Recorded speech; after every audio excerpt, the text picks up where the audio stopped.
warahmatullahi wabarakatuh.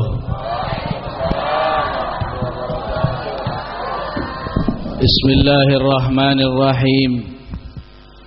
Alhamdulillahi rabbil alamin.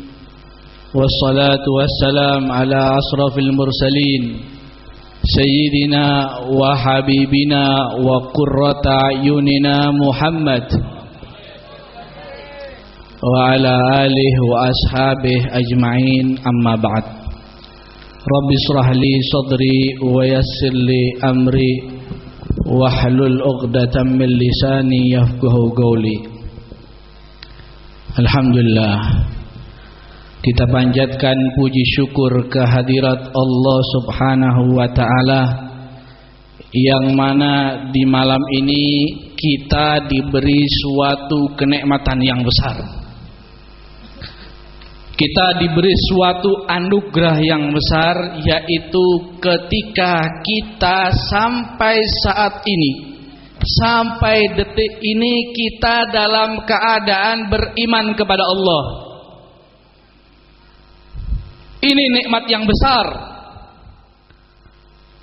karena banyak orang diciptakan oleh Allah namun tidak mengenal Allah. Dan juga kita bersyukur, bukan hanya saja kita beriman kepada Allah, tapi juga kita dijadikan umat Rasulullah SAW. Kita dijadikan Allah sebagai umat Rasulullah SAW. Ada seorang Syekhut Tariqah Naqsyabandi, namanya Syekh Aban Nasr An-Naqsyabandi Al-Himsi. Beliau ini guru tarekat di Syria, tarekat Naqsyabandi. Pernah beliau bercerita begini, aku pernah tidur, kemudian dalam tidurku itu aku bermimpi bertemu dengan Nabi Allah Adam alaihissalam, Abul Basar.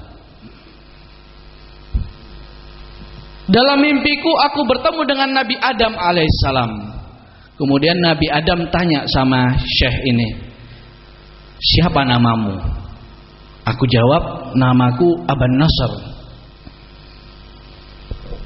Kemudian ditanya oleh Nabi Adam alaihissalam, kamu dari umatnya siapa?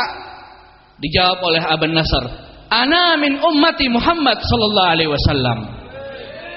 Saya termasuk umatnya Nabi Muhammad sallallahu alaihi wasallam. Kemudian Nabi Adam tanya lagi, wahai Aban Nasr, kenapa engkau bangga jadi umatnya Nabi Muhammad dan tidak bangga menjadi keturunanku?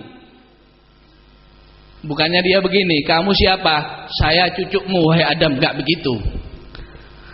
Tapi yang dikatakan oleh dia, saya adalah umat Nabi Muhammad. Kenapa engkau lebih membanggakan Nabi Muhammad daripada membanggakan aku, kata Nabi Adam alaihissalam. Padahal bapaknya Nabi Adam ini. Nabi Adam terheran-heran, kenapa orang ini kok membanggakan Nabi Muhammad, kenapa enggak banggakan aku sebagai ayahnya? Subhanallah, ketika ditanya seperti itu, Aban Nasr An-Naqsyabandi ini menjawab dengan syairnya. Syairnya begini, walau lam yakun fi suratin basyariyatin lama kana insanun minallahi yukramu. Kalau seandainya Nabi Muhammad sallallahu alaihi wasallam bukan daripada jenis manusia, maka demi Allah tidak ada satupun manusia yang mulia. Kalau seandainya Nabi Muhammad itu tidak berbentuk manusia, niscaya tidak ada satupun orang yang dimuliakan oleh Allah. Termasuk engkau wahai Adam, Kamu ini mulia wahai Adam berkat adanya Nabi Muhammad. Kemudian dilanjutkan syairnya. Walau lam takun fi wajhi Adam lam takun lahu tasjudul amlak wa huwa muqaddamu. Kalau seandainya di wajah Nabi Adam alaihissalam tidak ada cahaya Nabi Muhammad, niscaya para malaikat tidak akan sujud kepada Adam. Kalau seandainya di wajah Nabi Adam gak ada nur Nabi Muhammad, niscaya para malaikat gak akan sujud kepada Adam. Apa rahasianya Nabi Adam sujud kepada apa rahasianya para malaikat sujud kepada Adam? Rahasianya adalah karena di wajah Nabi Adam adalah nur Nabi Muhammad sallallahu alaihi wasallam. Kemudian dilanjutkan lagi syairnya. Walau lam tamusil arda aqdamuhu lama ubiha li ahlil ardi minha tayammumu. Kalau seandainya kaki Nabi Muhammad tidak menyentuh bumi, tidak menginjak di bumi, niscaya kita tidak boleh bertayamum.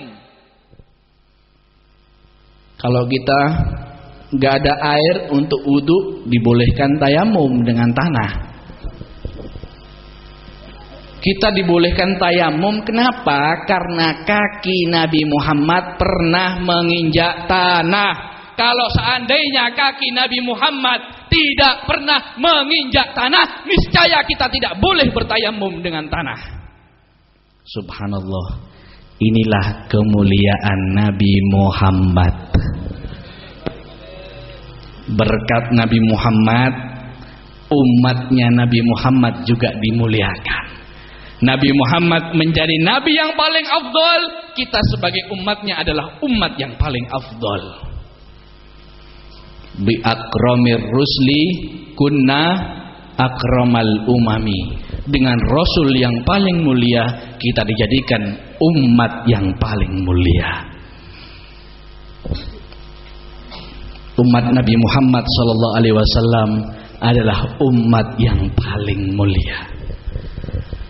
Ketika Nabi Musa alaihissalam melihat di Lauhil Mahfuz, kemudian Nabi Musa alaihissalam bermunajat kepada Allah.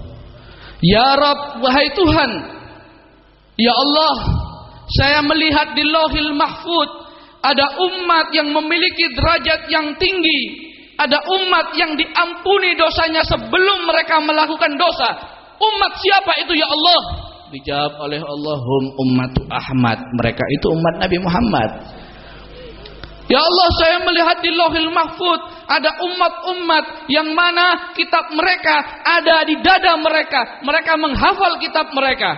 Umat siapa mereka ya Allah? Dijawab oleh Allah, hum ummatu Ahmad. Mereka umat Nabi Muhammad. Setiap kali ada kemuliaan, ada fadilah, dijawab oleh Allah, itu umatnya Nabi Muhammad. Akhirnya Nabi Musa alaihissalam menangis kepada Allah, ya Allah, saya mengemis kepadamu ya Allah, saya minta kepadamu ya Allah, jadikan aku sebagai umat Nabi Muhammad. Karena melihat keutamaan dan kemuliaan Nabi Muhammad, sehingga seorang nabi, seorang rasul, seorang ulul azm kepingin jadi umat Nabi Muhammad sallallahu alaihi wasallam. Minta sama Allah, ngemis sama Allah, pengen jadi umat Nabi Muhammad, tapi nggak diberi oleh Allah, nggak dikasih sama Allah. Kita nggak pakai minta, kita nggak pakai ngemis, lahir sudah menjadi umat Nabi Muhammad. Hadhihi ni'mah kabirah, inilah nikmat yang besar. Oleh karena itu, kita jadi umat yang paling mulia. Jadi sebaik-baik umat harus bersyukur. Disyukuri, kita jadi umat yang terbaik ini harus disyukuri. Bagaimana cara bersyukur? Kita harus menjaga sehingga kita tetap jadi umat yang paling mulia. Kita jaga titel kita ini, umat yang paling mulia. Bagaimana cara menjaga titel umat yang paling mulia? Amalkan ayat ini. Kuntum khaira ummatin ukhrijat linnas ta'muruna bil ma'ruf wa tanhauna 'anil munkar wa tu'minuna billah. Syaratnya 3, Pak.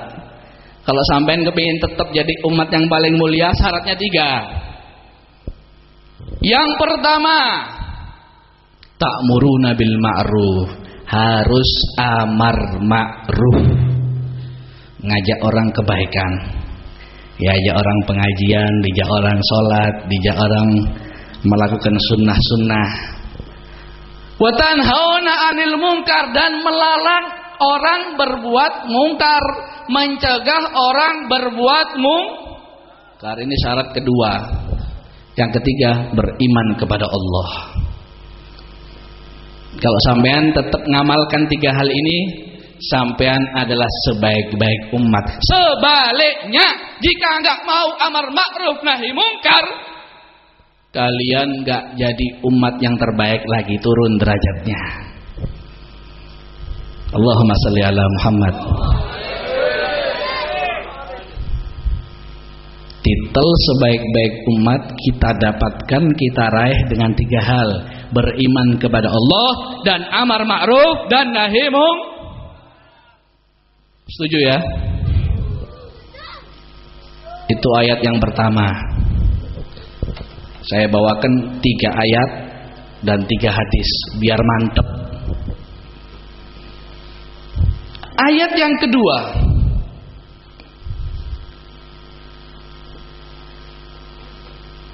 orang-orang Bani Israel dilaknat oleh Allah. Karena apa?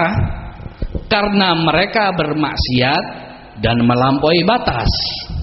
Lu'inal ladina kafaru min bani Israil ala lisani Dawud wa ibnu